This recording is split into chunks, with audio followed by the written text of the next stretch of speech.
Welcome to Inspire Me with Jay, a podcast focusing on meditation, the near-death experience, and all things spiritual. Hello, this is Jay Spillers with Inspire Me with Jay. My guest today is Kimberley Chapman.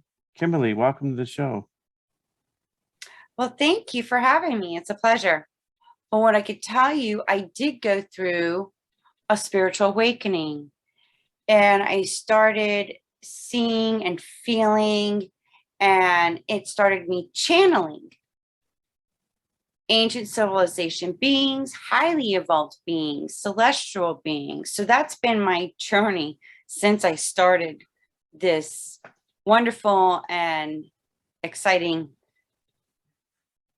adventure. Really, I look at it as an adventure and a journey, exploring, finding truths, and it's fascinating, the languages that I speak and connecting the dots and being able to help others, and being an intuitive transmedium, life transformational coach. I'm seeing the connection and how I'm fulfilling my purpose in helping others and what it is that I do. So you started connecting with angelic beings, and did you say aliens too, or? Highly evolved beings, or you want to call them ETs or aliens, even ancient civilization beings, indigenous tribes, like the Mayans, the Lemurians, the Pleiadians, Arcturians, and even the Anunnaki.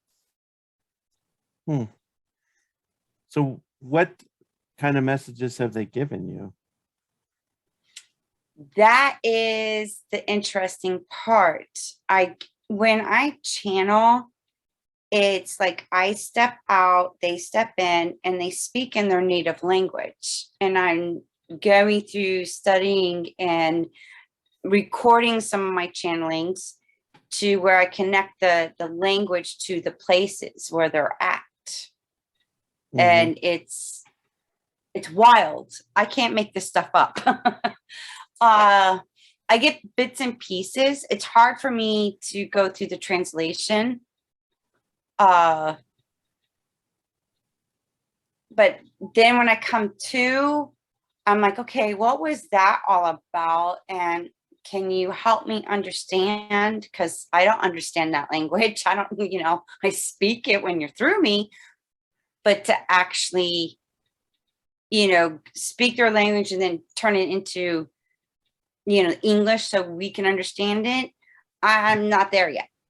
However, people that I channel to through my coaching sessions, they actually feel things like in their chakras.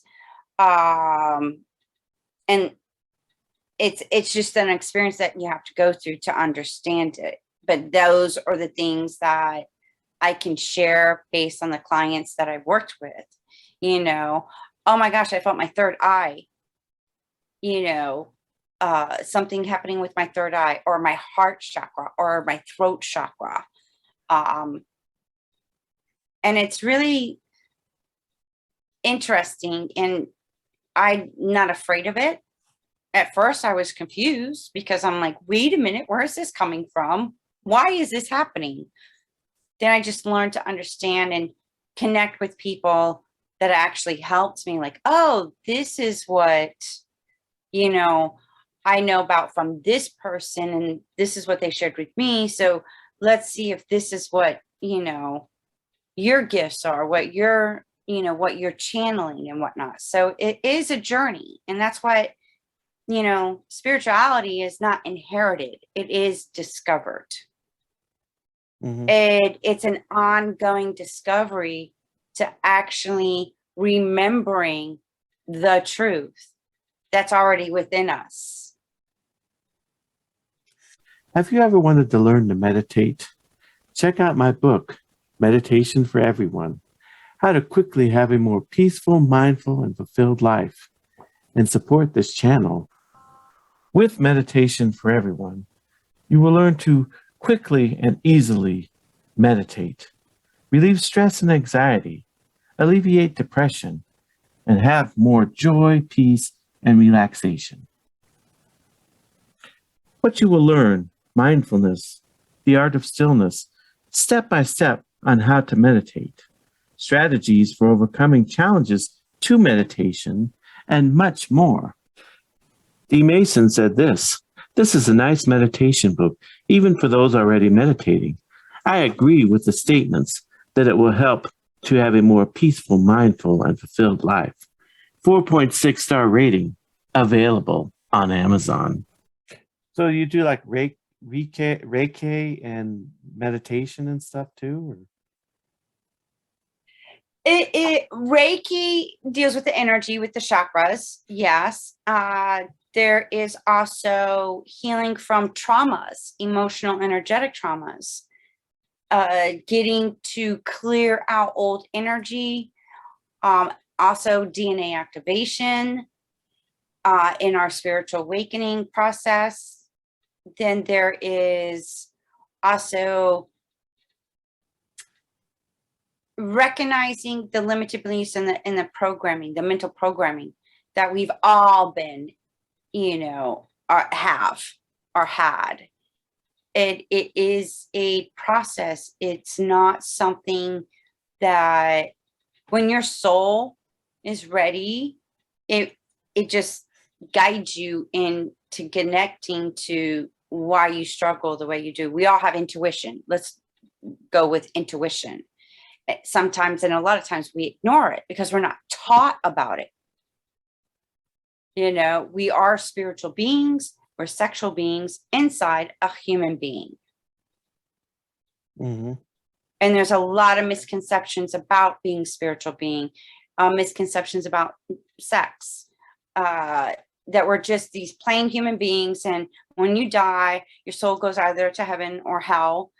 But there's a misconception even about that. Mm-hmm. So what are some of the healings that you've been able to do in your life channeling work?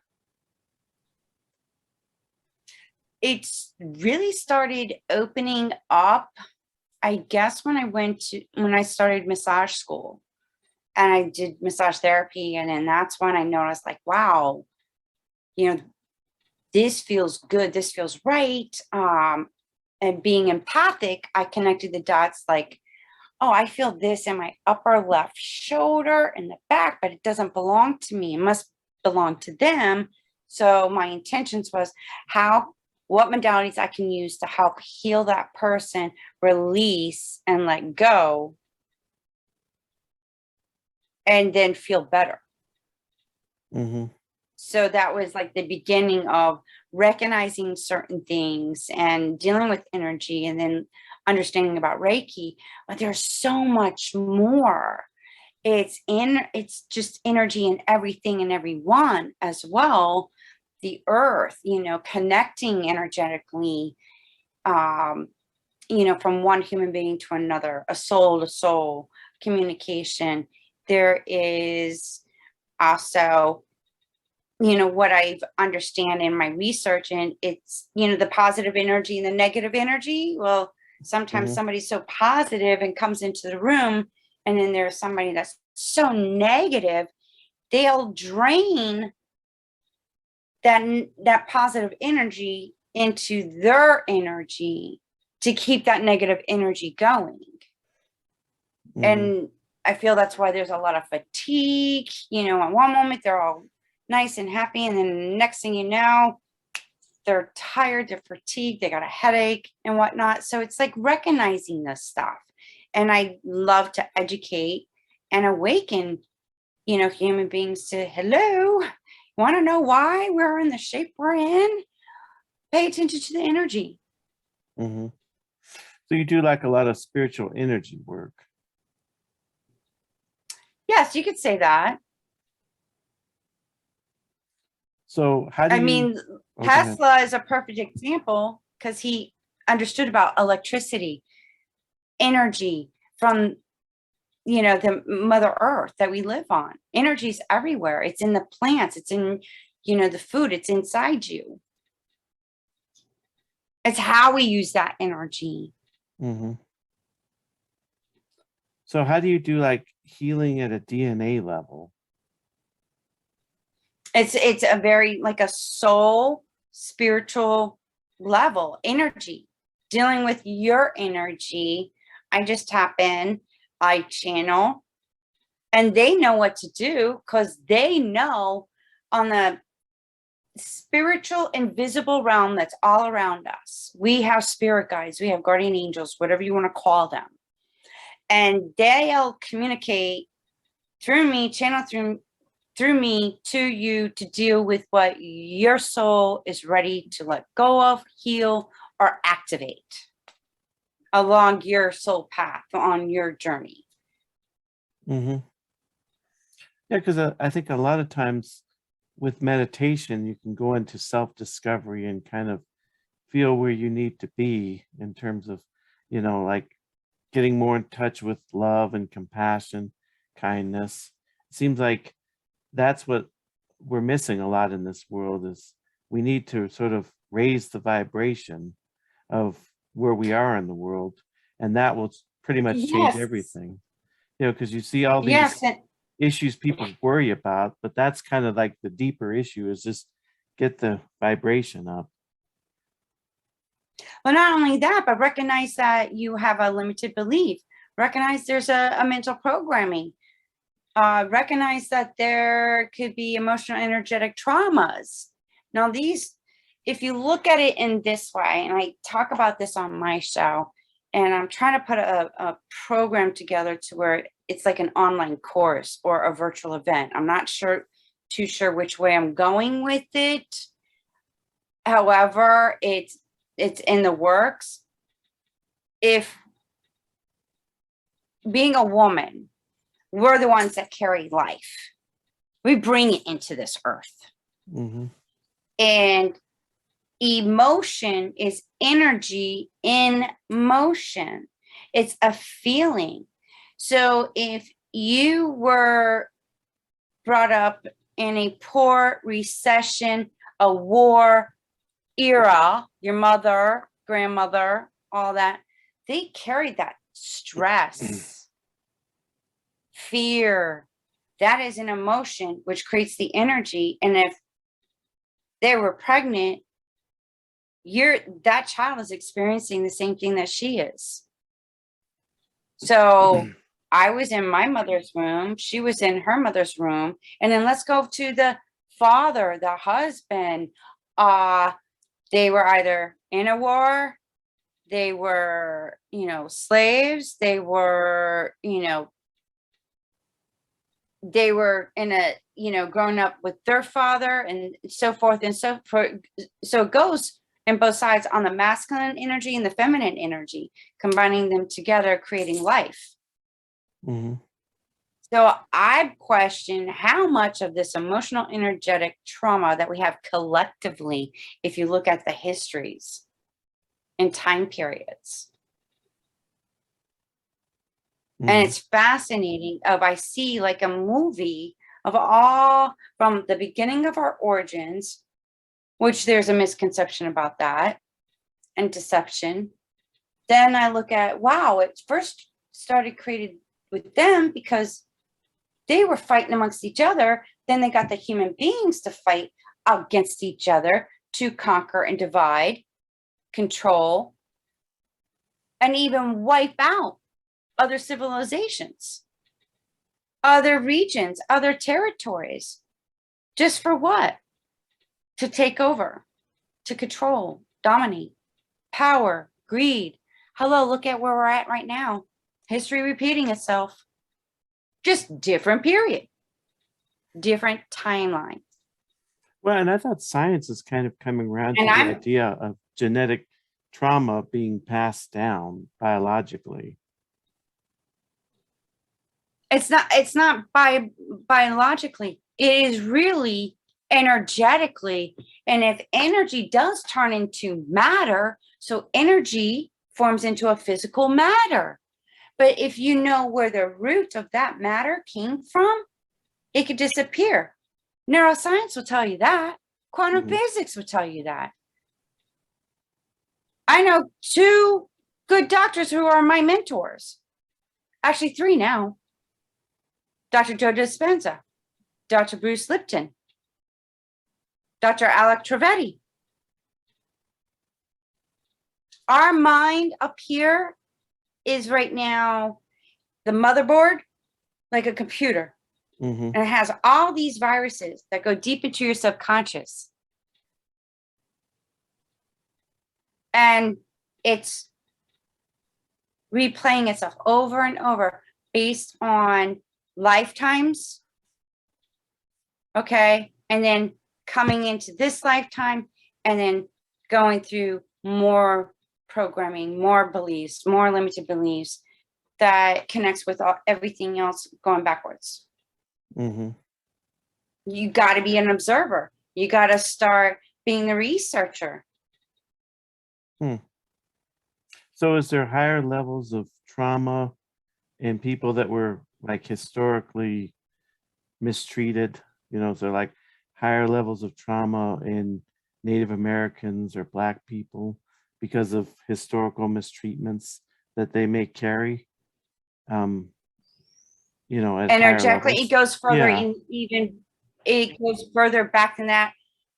I'll go back to the Sumerians.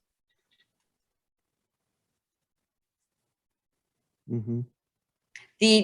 Even go back to like this, where the Sumerians were the first writings in the cuneiform writings that talked about a lot of interesting things.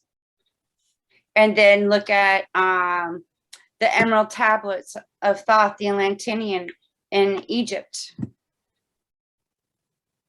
It's about connecting the dots, the traumas even far back as those times. You're seeing it again, just a different form, different time period. So is it kind of like we all need to have a spiritual energy detox from all the generations, just sort of clear it out and start fresh? It is something like that. When you put it that way, yeah. It's like, how you have those aha moments, Mm-hmm. like a realization, a self-realization. It's like that when you recognize your own cycles, your own patterns, your own habits, and then how they're connected to your ancestral. Mm-hmm. Like alcoholism, drug addiction, physical abuse. Those are the 3 examples I could share with you that I know that is actually emotional energetic traumas. And then people are drawn, like, then oh well, you find out your grandfather was an abusive alcoholic, and then your father became one. Then you bring into a male, a husband, a partner that is one. It's just energy passing on. But once you recognize that cycle, that pattern, and say, nope, done. I'm not going through this. So how do you heal from that so you're no longer being in that? Mm-hmm. And it is a process. It's recognizing that and then just going for the healing, the energy healing. And that's where there's people like me, there's other experts that deal with it, epigenetics, hypnosis. There's so many ways to go through that healing process of recognizing those kind of things, to where you're not doing it anymore. You're not attracting it. You're not being it. And you can transform and become the best version of you and live your best life now. Mm-hmm. Yeah, it'd be interesting to see. And it doesn't have to pass on to future generations either. Mm-hmm. You can help the future generations. If you don't want the future generations to suffer, we need to nip it in the butt now. And it would be interesting to see too about like children who are adopted that maybe come from a traumatic situation from their birth parents, but then they get raised by adoptive parents. So there's no environmental issue there. Maybe the adoptive parents are totally ideal, but the adoptive child is still having issues. Maybe it's because going back genetically. Or energetically, not genetically, energetically. Mm-hmm. Do you ever see things like that? I recognize it, when I hear, stories from, because in a way it's their concept and mindset of what they believe about themselves or why they were adopted, abandonment issues, rejection, neglect, if you like, even speaking of abandonment, how does that make you feel? Mm-hmm. Okay. Fearful. So fear, your body starts recognizing, and it's recorded.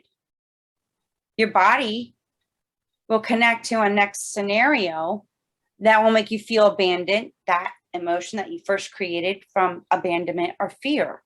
It will recognize and bring it right back to surface, to where you're constantly feeling the abandonment emotion and the fear emotion, to where anything that comes about you that your body feels, it's being abandoned or there's fear.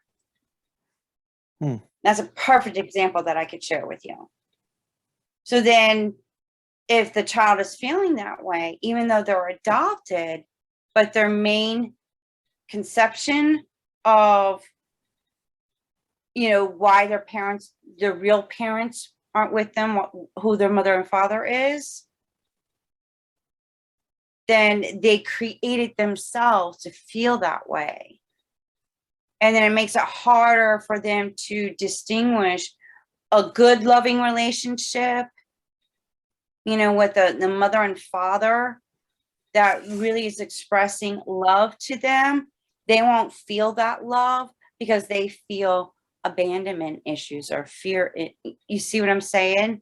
So Mm-hmm. it's a little tricky, but it can be taken care of if it's recognized and acknowledged, like, hey, and asking and communicating and talking about it. Then that's how some healing happens. Mm-hmm. And then you get to the truth, and the truth will set you free. Well, there's a lot of things like, we talk about genetic health issues, like you have a family history of this disease or that disease or this mental condition. A lot of it could be energetic energy that's passed down to you, not so much in the genes, but energetically given to you. Yes. And energetically, and then that's how it manifests later. I know there's a saying, like the sins of the father will go 7 generations. Mm-hmm. It's not so much the sin, it's the energetic trauma. Whatever you do will continue, but it goes further than that. Not just 7 generations. Beyond that, it can go. Mm-hmm. And I feel that's what we got to do, is wake up. We're been under this program and these belief systems that, one, are false, because there's a lot of people running around, walking around with even a false identity of who they are and a misconception of who they are. Mm-hmm.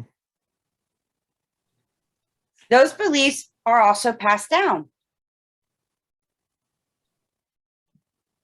So my question is like, okay, then growing up as a child, I was taught a belief into religion, growing up, a belief on how I should be, a belief of what I should do, and all this stuff. And perfect example is, oh, go to school, get good grades, get a good job.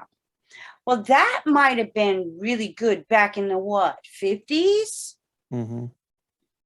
That's a belief that you can't do now in this time. That's an old system. It's an old program. It doesn't work in this time, in this period. So what do you got to do? Change the belief. And what I help with my clients and what I talk about on my show is what belief resonates with you and what belief doesn't, resonate with you. Well, if it doesn't resonate with you, then that's not the belief for you to go on this journey with in your life. It doesn't suit your life path. It doesn't suit your soul path. So what belief would be of a better good and the highest good for you being on this earth now? We're all here and we all have a very important role to help mankind and humanity and this beautiful planet we live on. My question is, what is your partake in it? Mm-hmm. Well, I mean, is the first core belief to instill in someone is that the core essence of your being is love? Because when you really start to believe that, then things can start to change. Well, here's the thing, but we have a misconception about love as well. We're taught even through our upbringing and even religion, conditional love. Love has rules. But okay, that's what you're taught to believe. But then in truth, if you hear, oh, God loves all his children, but if you don't believe him, then you are going to be damned. You're going to be judged. You're going to be all these other things. But then what about, oh, God is of unconditional love. However, you got to be this way, that way, this way.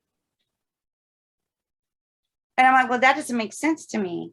If God is of unconditional love, there's no rules, there's no restrictions, there's nothing to follow but to express love, to give love. Love is the free. It's good, it's kind, it's an emotion, it's a feeling that brings, yes, like you said earlier, your vibration up, your frequency up, consciousness up to where you get more wisdom, knowledge, understanding. Well, I think that kind of, maybe if people understood that, think of love being unconditional, maybe it's kind of scary to some people. Like if you tell people they're going to be loved unconditionally, they're going to be doing all kinds of horrible things because, hey, what does it really matter? But there's kind of a self-interest built into it, because if you want to really be happy, if you want to really have peace, you're going to walk in the path of love. You know what I mean? But hold up a second. There's another part to this unconditional love. We're also programmed to love is outside. You have to look up and pray. And then it's a physical touch. It's a kiss. It's, all of those things. That's what we're taught as a child. The hug and everything. That's external part of expression of love, but that's not real love. Real love is inside you because you are love. The greatest expression of love is inside you, waiting to express itself out. There's a big difference. But once you experience that, it's like euphoric, orgasmic ecstasy when you really tap into that love that's inside you. It's a connection to life force energy that keeps your heart beating. You don't even have to think about it. That keeps your lungs exhaling and inhaling, and you don't have to think about it. That is greater intelligence that's with your soul. And when you tap into it, connect with it, feel it, it's amazing. And once you have that experience, that is unconditional love, because you want to stay in that state of being, feeling in that. And then you can look at somebody and truly smile at them, give them that hug. They're going to feel that energy and that vibration and frequency, and it can do something to help them. And then it spreads. We are all like gods and goddesses in this human form, and it is wanting to express itself through each and every one of us. And if we can connect to that and be in that state of being, of love, pure love that's already inside us, waiting to connect, then everyone would start getting along, wouldn't you think? Mm-hmm. Everything feels good. Everything is peaceful and harmonious energetically, from one being to another, to another, to another, to another, to another. And then it goes, statewide, then nationwide, then global wide. Mm-hmm. But see, there are those that don't want us to do that. That's why there's continuous chaos, to distract us, to keep us disconnected. And it's like people that have near-death experiences that talk about feeling this unconditional, overwhelming love. Part of that may be God, but part of it just may be the higher self, part of their own self-loving going on too, Yes. Yes. It's really, I don't want to call it God, but that's how we've identified, call it God, Tao, life force, higher power, whatever. It is this creating force, energy, and they've talked about it in even ancient civilization before religion was even created. It was actually spirituality, principles and lifestyles that was actually going on before religion was created. And then it got diminished. Mm-hmm. There were people being hunted, tortured, and killed because they didn't want anybody else knowing about this higher wisdom. Mm-hmm.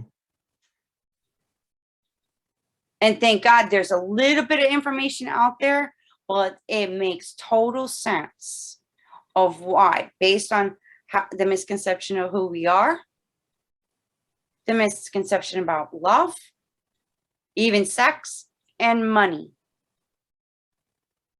And and now I'm like, oh my God, now I get this game. It's like a game to me of the suppression and, these higher powers, because there's positive and negative.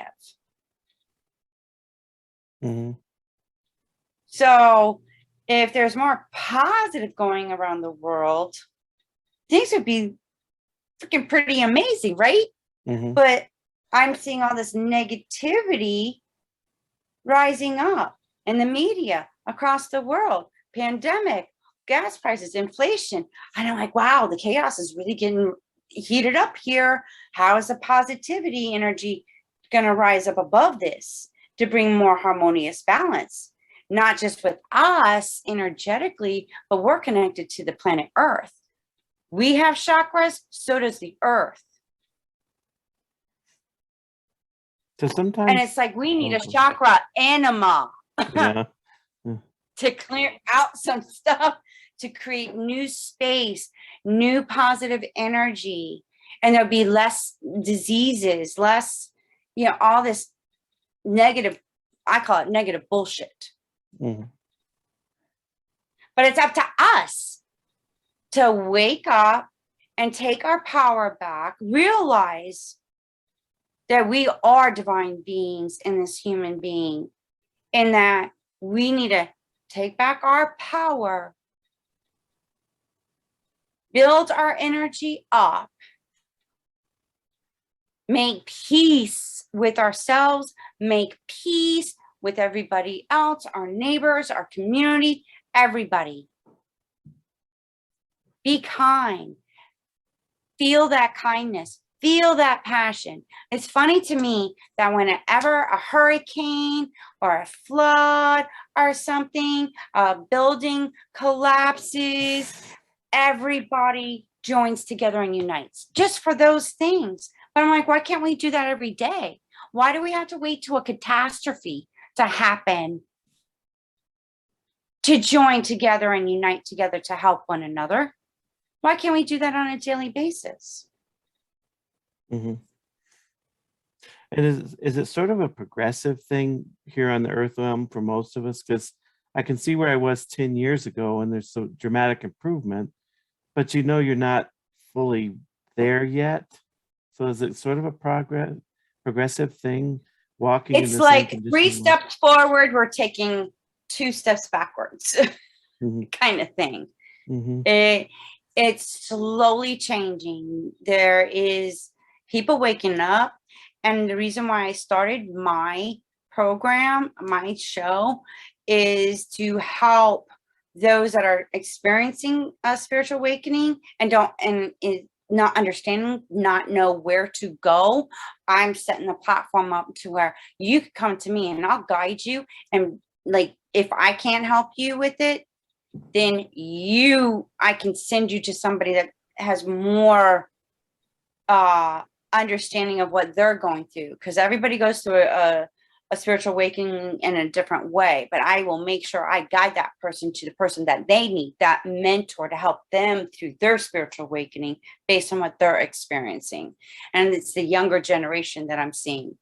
And in the good vibrations of kindness, if why wait until catastrophes to where we all come together and unite for a cause because of a catastrophe? Why not let's unite together and get along, be kind to one another, and notice that we're all in this together. For one, we're all connected together as one, and we're all one big dysfunctional family. It does not matter what color, what gender, what size you are. We're all connected to mhm, each other and to this planet. And the more we do hurt ourselves and do the things to ourselves that don't benefit us, or to somebody else and hurt somebody else, we're also hurting the planet. We're all energetically connected.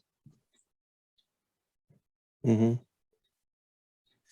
So what's like a good way to start connecting to yourself and to others for someone that's starting out and start healing from traumas energetically?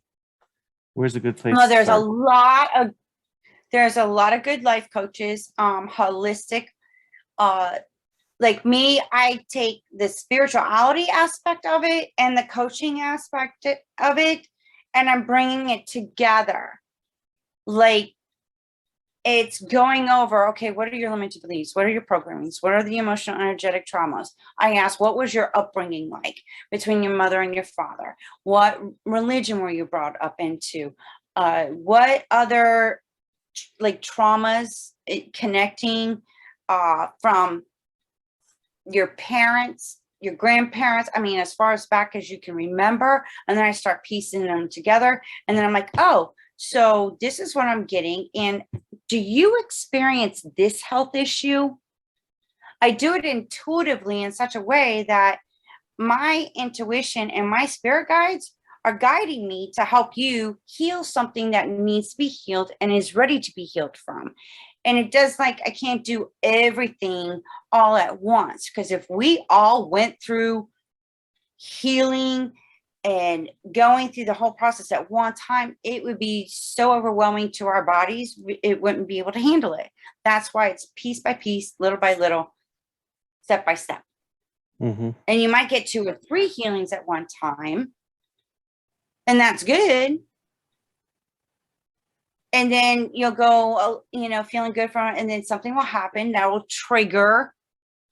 Then that's the opportunity for you to heal of something and connect the dots so you don't have to be triggered by the next time something happens or it seems familiar. Your body will not recognize it. They'll be like, oh, wait, this is interesting. I'm not reacting to this. When you go through that kind of healing and something similar happens, but you're not reacting to it, you're healed from that. It doesn't affect you. And then you take a different approach of responding to it that is better and the highest good for you and the other person or from the experience. It's like releasing karma or something. It's fascinating.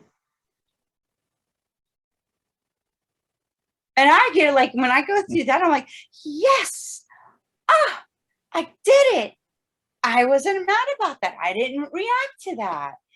You become aware. Your consciousness, when your consciousness goes up, you become more aware of how you act, how you respond to things. And, you can tell you've come a long way when you look back and it's like, wow, experiencing that 10 years ago, I would have, that shows you that you are evolving. You have evolved. And we all are evolving. We all are transforming because I don't look like I did when I was 16 or 20 or 30 or even 40 years of age. I don't look like that person.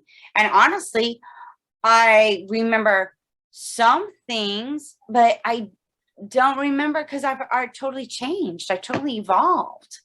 I changed my values. I changed my beliefs. And we're constantly transforming. We're constantly, and sometimes we don't recognize or we resist that transformation. We resist change. That's what also holds us back and stay stuck. So I tried to educate and get you to realize, oh, now I understand why I can't move forward from this because I was holding on to this energy. I was holding on to this. Yeah. Then once you let it go, it makes it easier to go forward into that change because there's nothing wrong with change, but there's a fear when you're held back, you hold yourself back. And I think a lot of things that people don't realize is we have a choice to be a host of God that we are, or an ego of God. It's your choice. It's your call. I'd rather choose the host. Because honestly, I like being this like God essence of this soul essence, God essence, whatever you want to call it, being in this human being. I'm like, wow, I'm a redhead, I'm a female, I got these legs, and I'm like, I look pretty good. Wow, I love myself. And it's falling in love with you. You got to love yourself first. And that builds up that feeling that is already in you. So that's what I could share with your audience is get to know yourself. Start falling in love with yourself. The work has to be done on the inside before anything changes on the outside. And you have like and the more that we fall in love with ourselves, with that energy, vibration, and frequency, we're able to share it with others. And it spreads like a wildfire in the most amazing way. And you have like a radio show that you talk about spiritual issues on your show with? Yes, it's called Wake Up with KC.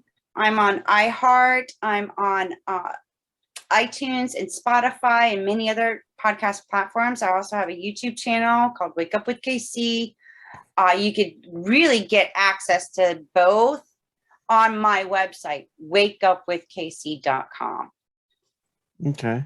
Yeah. And you have Any other projects you're working on currently, or? I am working on a virtual event, almost like a webinar or workshop. I'm working on that. That will come out. I'm going to be promoting. I'm just trying to put everything together. And then I'm also started public speaking, and I'm doing private coaching sessions and trying to write my book, finish writing my book. I'm on chapter 7, I think. So it's, yeah, I keep myself busy. Was your virtual event, is it going to be on Facebook or YouTube, or where can we go to the virtual event? It's actually going to be a Zoom link. Oh, okay. And then I'll be able to record it, and then everybody will be able to get the link after it's done. It's just trying to figure out, the email, everything that puts this kind of thing together to where I connect with everybody. They will be also a private Facebook group once I do this event that everybody can stay connected with this private group. And yeah, it's a lot of work. I don't think people realize how much work it takes to like do these kind of things. And I'm not that, like, I'm computer savvy, but not that computer savvy. Like, I know the basics, but oh my gosh. Like, I know how to produce video, radio. I know all of that. But to create like this MailChimp thing that I'm learning about, and automated webinars and all this stuff, I'm like, wow, I have to go back to school again just to learn this stuff. Yeah.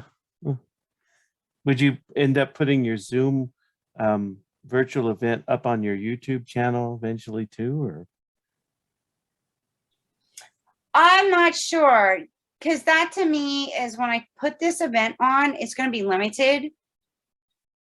And that's like, it's a more like not, I don't want to say sacred, but it's really intimate.